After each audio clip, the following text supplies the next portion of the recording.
In the final stages of cancer, my only chance at life-saving chemotherapy was given to Rochelle, who was still in the early stages. I gave up on treatment and took strong painkillers, knowing it would lead to organ failure and death in 3 days. I let everything go. I handed all my hard-earned assets to Rochelle. My parents smiled with satisfaction. When Franklin presented the divorce papers, I signed without hesitation. He sighed and called me understanding. I encouraged Lillian to call Rochelle Mom. She beamed and said Rochelle was the best. No one noticed anything wrong. They just said, "Our sensible Chloe is finally back." I wondered, would they remember me after I'm gone? After taking the medication, I went to Rochelle's hospital room. My dad was peeling an orange for her, Mom chatting happily. When they saw me, their smiles vanished. Here to cause trouble again? Dad glared. Jealous of Rochelle? Even tried to steal her treatment? Mom scolded me like always, then muttered, "If I had known, I never would have given birth." Rochelle smiled at me with smugness in her eyes. I lowered my gaze. I'd heard these words too many times. In the past, I would have fought back. But now I was too tired. I came to say, I told them, Rochelle can have everything. My business, my company, my store. Mom looked surprised. You agree? I nodded. Their happiness was painful. Mom patted my head and said Rochelle was always more talented. They praised me for finally giving in. I handed Rochelle the documents. They called me a good child over and over. I laughed bitterly inside. Mom only smiled at me when I surrendered to Rochelle. That evening, I returned home.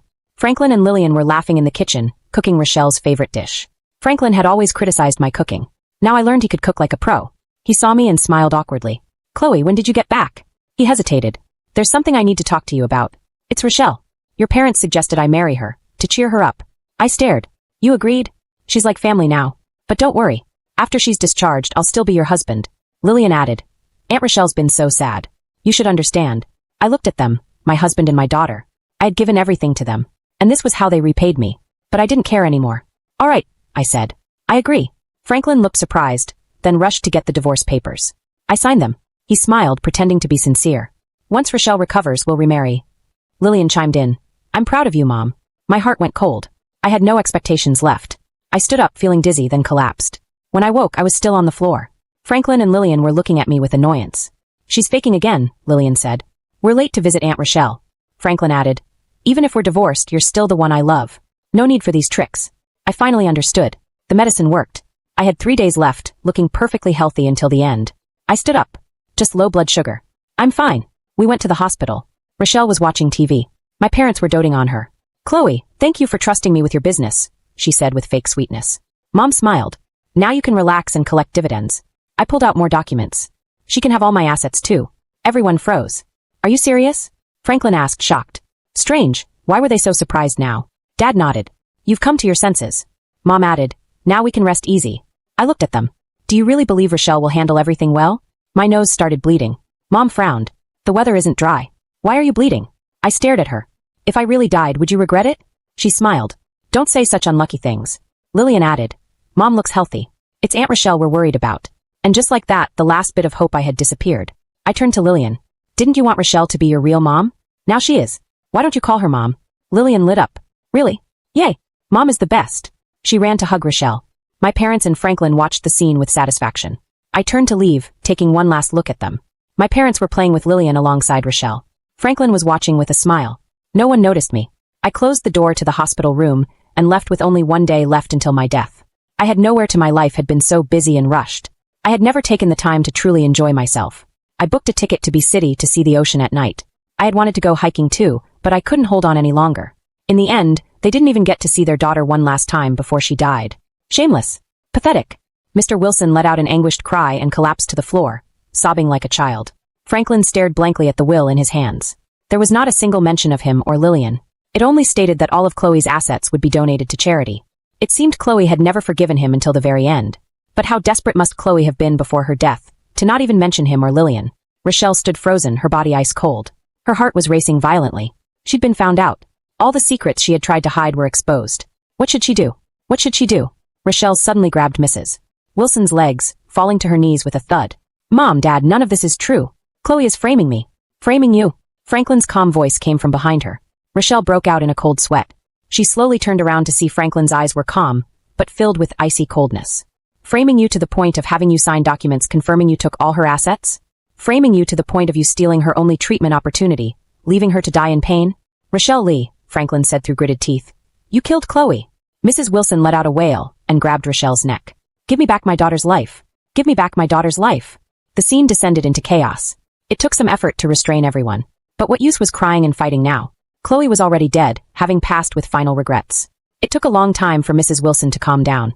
She wiped the tears from her face and stood up. She looked down at Rochelle. From today on, the Wilson family's adoption of Rochelle Lee is officially revoked. At the same time, we will sue to recover all the money we've given you over the years. I'll make you pay back every cent. It was my mistake for letting a white-eyed wolf back home, leading to my own daughter's death. I will absolutely hold you responsible. Rochelle went crazy. No, don't do this to me. Mom. Mrs. Wilson. Mrs. Wilson, you adopted me for so long. Even if it's not as deep as blood ties with Chloe, we must have developed some feelings after all this time, right? I really didn't mean to steal everything from Chloe. Chloe had everything. Even the little bit that slipped through her fingers was so much to me. Mrs. Wilson, I'm begging you not to revoke the adoption. If you do, I'll die. My beast of a father will drive me to death. Mrs. Wilson violently shook off Rochelle's hands. Her expression was ice cold. Our family was blinded by you. My daughter can never come back now. But we won't keep you by our side anymore. You've already contacted your father anyway. Going back to your birth father is best for everyone. With that, Mrs. Wilson pulled Mr. Wilson and left the office. Franklin followed closely behind. Rochelle lunged to grab Franklin. Franklin, don't go. Didn't you say you would marry me? Let's get married right now, okay? Lillian likes me so much. Even with Chloe gone, Lillian will definitely still like me. I like you too, Franklin. I've liked you since the moment I first saw you. The Wilsons don't want me anymore. You can't abandon me too. Franklin turned around and looked at the tearful Rochelle. I only noticed you in the beginning because of Chloe. But I never had any feelings for you. What right do you have to compare yourself to Lillian as mother? Franklin shook off her hands and left, leaving Rochelle standing alone. But weren't you all responsible for Chloe's death too, not just me? But her only answer was the sound of the wind. Rochelle sat on the floor, her body cold. Jenny watched it all silently, her eyes reddening. She looked at the items in her hands, pain spreading through her heart. Chloe, your gift for Rochelle worked. Did you see it from heaven? Time passed slowly. 2 years went by in the blink of an eye. Franklin came home after work and sat blankly on the couch. On the coffee table was a photo of Chloe. He stared silently at Chloe's gentle smile in the picture. It felt like he had only possessed Chloe's love in a past life. In this life, he had never truly obtained Chloe's love. Or maybe he had, but he took it for granted, never cherishing it. Franklin closed his eyes. Perhaps the pain of losing Chloe wasn't so acute at first. But as time passed, the pain became like snow piling up on his body. Before he knew it, it had turned to ice unbearable. When he came to his senses, he was already struggling to breathe. Just then, the door opened.